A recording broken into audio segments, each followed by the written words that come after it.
back to another video. I am so happy to be having another conversation. And before we get into it, I wanted to just check the temperature. Are you all right? Are we feeling okay? I think with the social climate, with everything that's going on in the world, it just feels like a lot. And if you already had environments that was a lot for you, already had environments that put a lot of pressure on you didn't feel like you were living up to your fullest potential, then you already felt the weight of the world on you.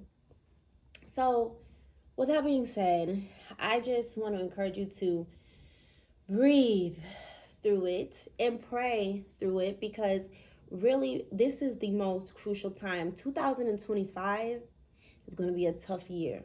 It's going to be a year where we really need to show up as our authentic self. And I did a video already about how to show up as your authentic self. So if you haven't checked that out, definitely go and take a look.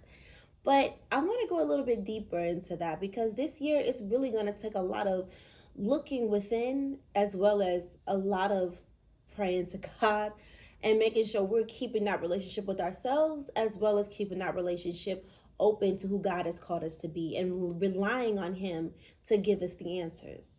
So today's topic is playing small is keeping you miserable and how to break free. So I got into this a lot when I did the authentic video, or how to become your authentic self. So I want to really briefly just kind of go over how I knew how at first I was nose blind to the fact that I was playing small, to me realizing I was playing small, and then how I got myself out. So before everything starts when you're a child.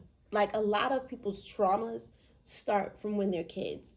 And so for me, I always unintentionally, my mama is gonna be like, girl, stop talking about it. But unintentionally, I just had seen a lot of playing the back, like not really putting themselves out there. My mom, she was such a nice person. And one thing I don't want to teach my daughter is to be nice. I want to teach her to be kind, but I don't want her to be nice. And because of that is, I used to, like, for example, anytime we were out with a whole bunch of friends, they're like, oh, what should we do? What should we do? I'm always like, what do you guys want to do? What should we eat? What do you guys want to eat? It was always something like that. It wasn't like I was putting my wants first. It was always someone else's wants first. Even all my friends, I really went above and beyond, because I just wanted to show them how much I cared about them, but I was doing it in a way where it was diminishing who I was and putting what their needs were before mine. And a lot of times when you do that, people start getting used to that type of treatment. So they kind of expect it from you. They don't even ask you what it is that you want. And even if they did in the past, they've gotten used to you just going along with what they want. They don't even care to think about you. Because of that, I didn't show up as my authentic self. So I didn't get to really show my true nature, who I truly was. So people started thinking of me in different ways that I did not want them to think, because it definitely wasn't true. People thought I was a pushover. People thought I was just too nice. People thought that, they could just play with you a little bit. And really, when it comes to big opportunities, they think that they can count you out. And because of that, being nice, I started to morph that as my identity. Like, yeah, maybe these people who are counting me out has a good reason for counting me out. A lot of people that aren't seeing my true gifts, maybe I don't have those true gifts that I thought I had. When really is, I'm counting myself out. I'm doing these things that is not showing my true nature of who I really am. And so that all happened when I was younger. So it would be things like, you're boring. Girl, I can get so into it. I can get so deep into little kid stuff, like 10, 9 years old, where we're just like, just little things like kids are mean. Let's just say that kids are super mean. And I kind of adopt those comments about myself, and moving on, just kind of wanted to be nice. I wanted people to like me. And so I kind of just wanted to do what they were doing. Wanted to just, make sure I'm a part of the community. And I didn't see it as a bad thing. I just thought, like I was chilling. Like, My wants wasn't that important because, you know, I'm having fun. Also, growing up, I didn't have that much money. So, girl, clothes, hair, it wasn't it girl factor. It was just just who I was. And so I didn't really feel pretty. I didn't really feel good enough. And I didn't really have anyone telling me anything different. And I would hear sometimes from adults like, "Oh, you're so pretty," but I wasn't getting that from my peers. Like I wasn't getting what I seen other people getting. So it was confusing. And no one really sat me down and talked to me about it. And so now growing up, let's talk about adulthood. Now, as I'm going to jobs, as I'm getting new friends, I'm starting to find groups that I don't necessarily fit in, that I'm playing small in. And I started to feel miserable. And I started to feel bland. I started to feel like I didn't know myself. I started to feel like my soul was hurt, like just hurting because I knew who I was inside, even though no one could see it. Like nobody seen who I was, but I knew who I was inside. And so when people just treated me like I was just regular or like I was just like somebody to play with or somebody to just mistreat or put to the side, it will hurt because it's like you have no idea who I am. But how could they if I'm not showing them who I am? If I'm not showing up as my authentic self, if I'm not really putting myself out there, I'm playing small, of course. Of course they think I'm small. But before I get into that, because I'll start going into that part. So I was nose blind. And then what took me to me realizing I was playing small was when I went to therapy. Shout out to my therapist, top tier, one of one, okay? I love her so much. And I'm just so grateful that I have the therapist that I have. I think that she was God picked because God knew who I needed. But it started with therapy. And she really, anytime that I start talking about external stuff, because when you're nice, when you are playing small, you feel like everybody else is the reason why you feel the way you are. This person said this to me. This person didn't invite me this place. This person was acting this way towards me. You start externalizing why you feel the way you feel. But my therapist slowed me down and said, this is about you. She helped me look inward. And I realized that I'm not giving myself permission to be myself, to want what I want, to like what I like, to say what I want to say. I'm not giving myself that type of permission. In the video of how to show up as your authentic self, I talked about this because sometimes you really do got to give yourself permission. And the moment I gave myself permission to be my authentic self, I started to realize, okay, now I'm really about to figure out who am I for real?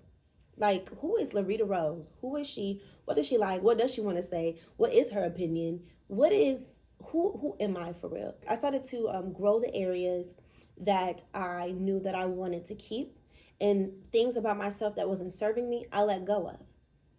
And once I realized I was playing small, that is when the game changed. One thing too that I noticed is after you realize that you've been playing small, you start to see that who you feel like you are inside has to match the reality of where you are today. Because you've been playing small, because you have been being nice and letting people play with you and you playing with yourself, you actually put yourself in an environment and positions that actually aren't who you truly are inside.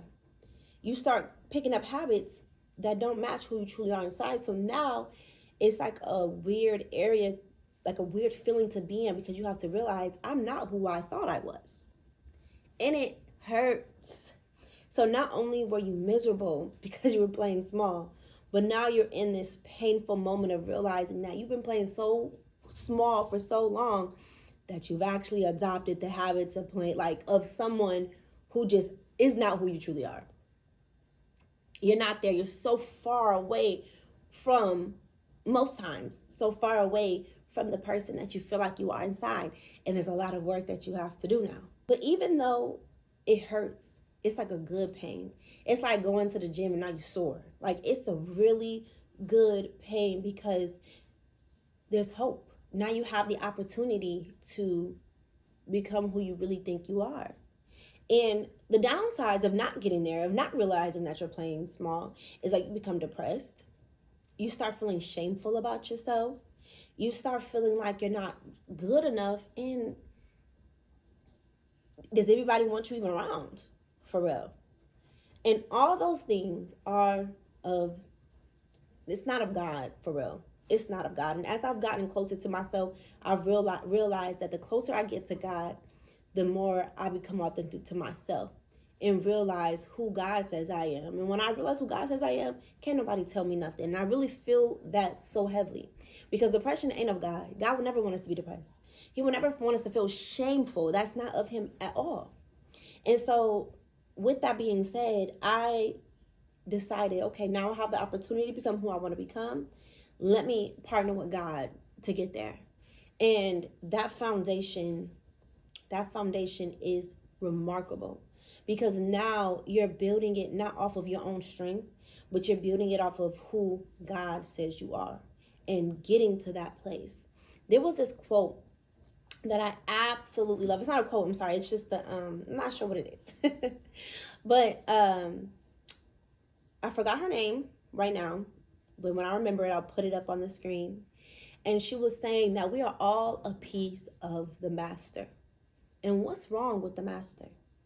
Nothing is wrong with the master. So what's wrong with us? Nothing. But a lot of times there's something wrong with our strategy. We're not partnering with God and letting him give us the strategy of who we are, where he wants us to go, the people he wants in our lives. We start getting in the depressed mode. We start playing small. We start feeling shameful because our strategy is wrong.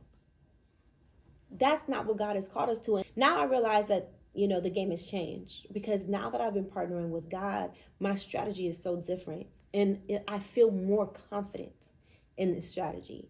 And so I wanted to give you 4 ways that I was able to shift my mind from being nice, playing small, to really owning who I am and walking in it with favor, y'all. But really owning who I am, for sure. And so the first one is your mindset. You heard me say it before. I'm going to say it forever because it helps me so much. Give yourself permission to be who you are. Give yourself permission to be yourself and make mistakes. You have to accept the fact that you cannot please everyone. Okay? So it's like 50-50. There's going to be a half that loves you but hates you when you do one thing, and then a half that loves you and another half that hates you doing another. You're not going to be able to please everyone. So you might as well just be yourself. And another thing about your mindset is giving yourself permission, is setting reminders of that. So don't just, giving myself permission to be myself absolutely helped with my mindset. But what helped me keep bringing myself back to give yourself permission to be yourself, Loretta. Give yourself permission to be yourself, Loretta, is also never let someone make you feel like you're not good enough, even when you're still learning on the fly. Y'all, I had to understand that so hard, because as I was learning who I am, giving myself permission to be who I was, there'd be times where people would question me. Like, why you do it like that? Why you say it like that? Why this? Why that? All the time. And if you are recovering from being a people pleaser, playing small, being nice, you will start to feel like maybe you're right. No. Give yourself permission to be yourself. Hey, this is how I'm doing it right now. I'm figuring it out. And don't allow anyone to make you feel like you're not good enough just because you're figuring things out. That's where the partnership with God comes in. You really got to fight those thoughts with what God says about you, what the word says about you. Because these people out here will have you thinking that you are just crazy, that you're just the worst sometimes. But you are good enough, even when you're learning, even when you're trying to figure it out. Number 2, keep yourself motivated. What I mean by that is keeping the right things around you that motivate you. So if there are people in your life that you feel aren't connecting to who you're trying to be and where you're trying to go, they got to go. And I know that's easier said than done, because a lot of times again, like I said at the beginning, when you're playing small so much, you start to unknowingly put yourself in environments and situations that aren't always easy to get out of. Like, it takes time to get out of. And but you have to identify who those people are, what those things are, so that it don't affect you as much. It doesn't put you down. You only motivating yourself to know, like, oh, this person is someone who doesn't motivate me. There's someone who puts me down, makes me feel bad about myself. I'm not listening to what this person is saying. I'm not listening. Take control of your life. Those that no longer serve you, pray for them. God bless you. And focus on yourself. Keep yourself motivated. If you got environments that are constantly trying to feed you negative stuff, you have to even go even further into what you watch, what you hear, what you're watching on YouTube, social media. If you feel like you're comparing yourself too much on social media, cut it out for a little bit. Intentionally go on YouTube and find motivational videos like this, where it's conversations, where it's really healing and pushing you forward. Staying in therapy. Get into therapy. You have to motivate yourself, and by doing that is keeping the right things around you that motivate you, hearing the right things, seeing the right things, speaking the right things.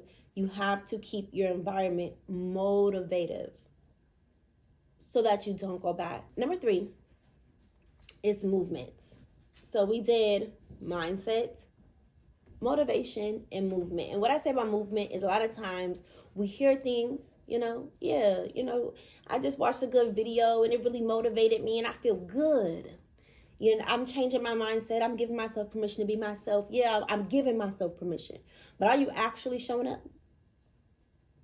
Are you actually taking time? Are you working on time management? Are you learning a new skill? Are you doing something that's going to benefit you? Are you going to the gym? Are you eating right? Are you drinking more water? What is it that you're doing? Are you really moving? Are you really making moves for yourself? Are you really showing up for yourself? A part of not playing small is showing up for yourself.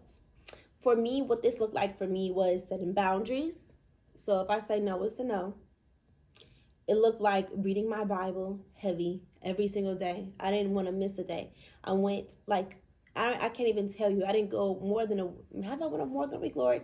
I don't think I went more than a week not reading my Bible. I spoke my mind and didn't care about any consequences. I was polite about it as much as I can. But I spoke my mind. And so you have to exercise what it is that you are trying to get better at in your life. Whatever area, time management, wellness, skincare, whatever it looks like, finances, you have to make some moves to better yourself. And then number 4, lastly, is muscle. You have to, your mind, your brain is a muscle, and you have to continue strengthening it. You have to continue feeding yourself with prayer. Your spiritual foundation has to be on lock every single day that you are showing up for yourself. You got to keep praying for protection over your peace, protection over your decisions, protection over every single thing in your life, your strategy.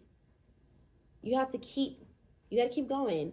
And then talk to somebody, a therapist. I know I said, what you put in, going to therapy is in number 2, but it's also a number 4, because you got to find that foundation, and you got to strengthen your foundation every single day. Like I said, faith, therapy, and really exercising it every single day, because there's going to be days that are hard. There are going to be days where you feel like you want to give up. You don't even want to do it anymore. And you can't go there. And if you've already been there, you can't go back. It's too scary there. It's depressing there. It's shameful there. That place no longer serves you. It no longer serves me. And so I love my therapist. I see her every other week, and I really do my work. When she gives me things to work on, I work on those things. I do my homework. Okay, I'm building my muscle memory of really showing up for myself, really diving deep on what I feel and who I am, because it matters and you matter. So we got to do this together. We got to make sure that we are making sure we're keeping our mindset sharp, giving ourselves permission to be ourselves, knowing that we can't please everyone. So we might as well just show up and be ourselves, and making sure we're motivated with the things that are around us, what we're feeding ourselves mentally, spiritually, making sure that we're feeding ourselves with the right conversations, and then making sure that we are taking action. We're moving, making sure we're moving in the right direction by exercising, eating right, making sure that we are taking the steps, learning a new skill, going back to school if you need to, making sure your finances are straight, and making sure we build the muscle, making sure your foundation is solid and you build that muscle memory of showing up for yourself. Because if you do not stop playing small, it is only going to suck your soul out. Oh my gosh, that sounded crazy. I hate that this man does this to me, because that sounded crazy too. Let me get back to what I was saying. It will literally drain your soul and you will feel depleted. So this year in 2025, it's time to stop playing small and get out of those places that no longer serve you. Okay? Playing small will keep you miserable, and we have to break out of it. So I hope you enjoyed this video. I know, Isaiah, what time is it? It's 3:35. I told myself that I'll be done by 3:30, only 5 minutes, over, so I can be able to cook for my daughter, because right after this, me and her have gymnastics for the first time, and I'm so excited. And so, so I'm about to go cook my baby some chicken and some Alfredo, and I will see you guys on the next one.